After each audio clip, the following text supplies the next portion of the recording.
Hello my fellow handsome gentlemen, I hope you're doing well in these cold months of fall and winter. A few weeks ago I made a video named Men's Style Guide for Fall. In the ending of that video I mentioned that I would do a guide for you guys to properly choose and pick up the right fragrances in the colder months of fall and winter. This is that video. This is Men's Guide for Fall and Winter Fragrances. If you're new to fragrances, I'm here to help you. If you're not new but you're new to the channel, welcome and follow along for the best possible information that I can give you about winter and fall fragrances. Before I mention the first point of this guide, I want to compare transitioning from spring and summer fragrances over to fall and winter fragrances to transitioning from your summer and spring clothing over to your fall and winter clothing. In the summer, you probably want to wear something short-sleeved, briefable, light, probably something that is going to make you feel comfortable and stylish in the warmer weather. And when you're transitioning over to the colder weather, you want to wear something maybe longer sleeve, maybe something warmer, thicker, maybe you want to layer some clothing pieces in order to feel more comfortable in the cold. And that is completely the same case in terms of fragrances. You want to transition from your fresh, clean, inoffensive, citrusy fragrances over to something more complex, darker, denser, maybe something more daring and something way out of the ordinary for you. So transitioning from the summer in terms of clothing and fragrances is completely the same thing in terms of fall and winter. So the first point of choosing the right fragrances for the colder seasons for you is going to be what you look for in a fragrance. And I'm going to mention things that I look for in a fragrance in the colder seasons. The first point that I want you to take into consideration when buying a new fragrance for this season is longevity. I personally want a fragrance that is going to last hours on end. I want a fragrance that is a hard-working scent that keeps on pumping, keeps on projecting,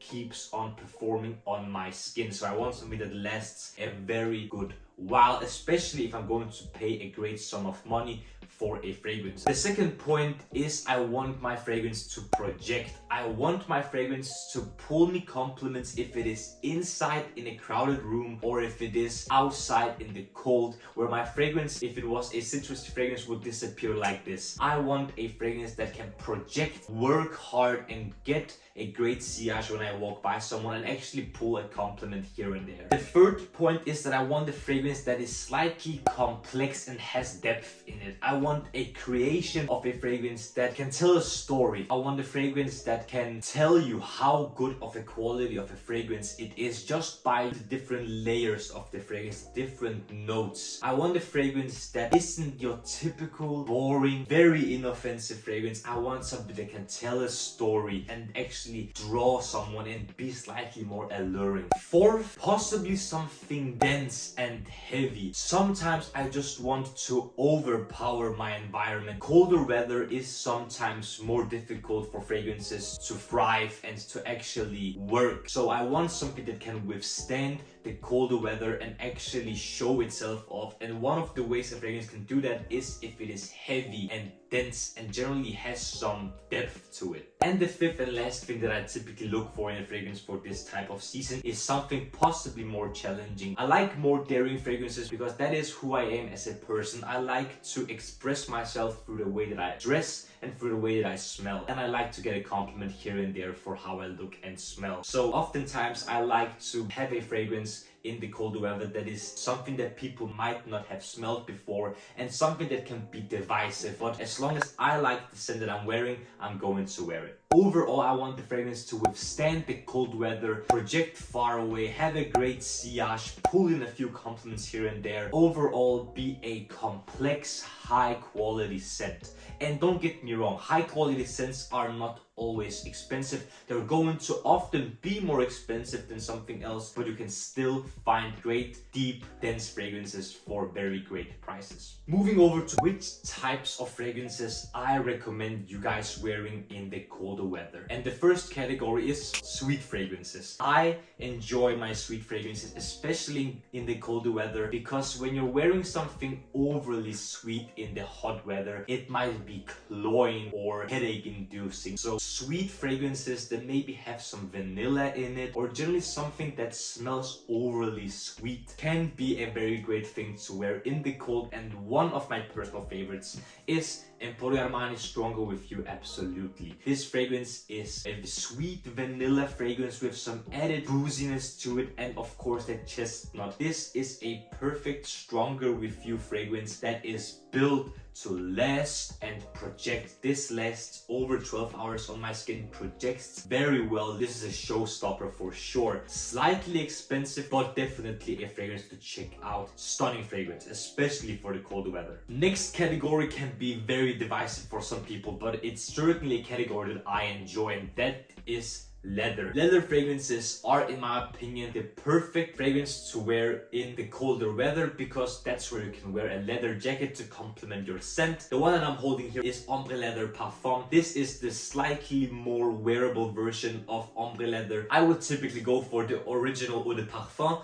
but this one is generally the more wearable version. This has slightly more versatility, in my opinion. Great fragrance, Ombre Leather Parfum. The third category are spicy fragrances. Spicy fragrances can either be comfortable, alluring, attention-grabbing, or they can be very divisive, strong, polarizing, and also monstrous. And I like monstrous, heavy fragrances, and one of my favorites is Dior Sauvage Elixir. It is a monster out of another world. As I described Dior Sauvage Elixir is if you take all the 3 original Dior Sauvage fragrances, mix them all together, give them to a Middle Eastern perfumer and tell them that you want something that is going to last at least 24 hours on someone's skin, and you get Dior Sauvage Elixir. This is a Middle Eastern take on Dior Sauvage with nutmeg, cinnamon, and still has that freshness that Sauvage has with some pink pepper, lavender, and generally some ambers in the base. This fragrance is monstrous, great spicy fragrance because it does spices very well,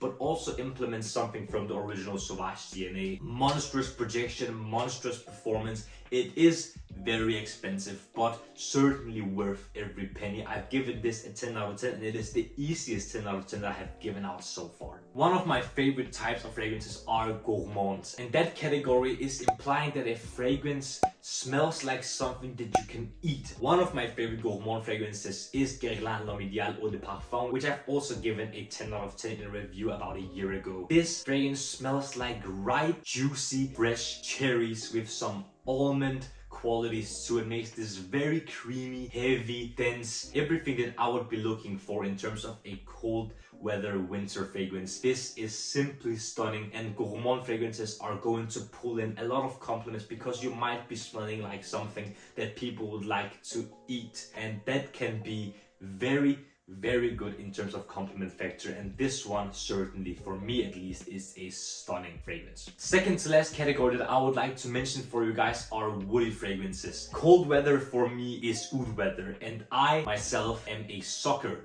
for oud. I love oud. When I wanted to make this video, I realized that I don't have a lot of woody fragrances. I have fragrances that have oud in them and that have slightly woody qualities, but I don't have a fragrance that is overly woody. But one that I wanted to mention for you guys is Tom Ford Oud Wood. Oud Wood is a very elegant and very compliment pulling oud fragrance, and that is because it is westernized. It is a very safe oud fragrance. It isn't as strong as the 5 fragrances that I mentioned, and certainly not as strong as the next fragrance that I'm going to mention. It is something that you can wear every single day in a colder weather. Oud Wood is certainly a fragrance that I would like to recommend to you guys because it is a very well crafted oud fragrance for beginners and also for noses that love oud, because this fragrance is iconic. Woody fragrances are a very great kind of fragrances, especially for the colder weather. The last category is boozy, and I love boozy fragrances. They are so addictive to smell, and one that I wanted to mention is your irregular boozy fragrance, and that is your Fahrenheit Le Parfum. This takes the original 1980s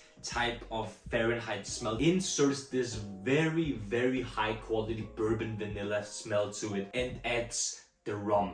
The rum here is very prominent and tones down the gasoline qualities to create this very well-rounded, boozy, sweet creation that is Fahrenheit Le Parfum. I highly recommend Fahrenheit Le Parfum if you like the original Fahrenheit, but want something more modern, still very strong, and something that is slightly boozy to it.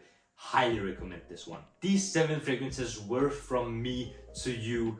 Very great recommendations in terms of every single type of fragrance that I would recommend you guys to wear in the colder weather. I would also like to say that you are most welcome to wear whatever scent you like at any time. Scent is something that tells something about you. These were simply recommendations that I think you will enjoy a lot, and certainly a great guide to start off with, so you can start your fragrance journey in the correct way and tell the difference from a great fragrance to wear in the hot weather and cold weather. These were just 7 of some amazing fragrances that I am going to wear in fall and winter. Gentlemen, I hope you enjoyed this fragrance guide for fall and winter, and I hope that you will find yourself an amazing, great scent that you can wear in the fall and winter from now on and onwards. And maybe you're wearing an amazing fragrance already that I would love to know in the comment section below. Comment down below what you are wearing or what you are going to wear in these seasons of fall and winter. Also, if you like this video, don't forget to hit the like button and subscribe to the Immensely Improving YouTube channel for more videos about skincare, grooming, fragrance, style, fashion, fitness, finance, anything that will make you the best possible version of yourselves. And of course, gentlemen, I want you to smile more because it's free. And check out my Dior Sauvage buying guide if you haven't already. I think this is one of the best videos I've made on the channel so far. It's a very great explanation to which Dior Sauvage might be the best one for you.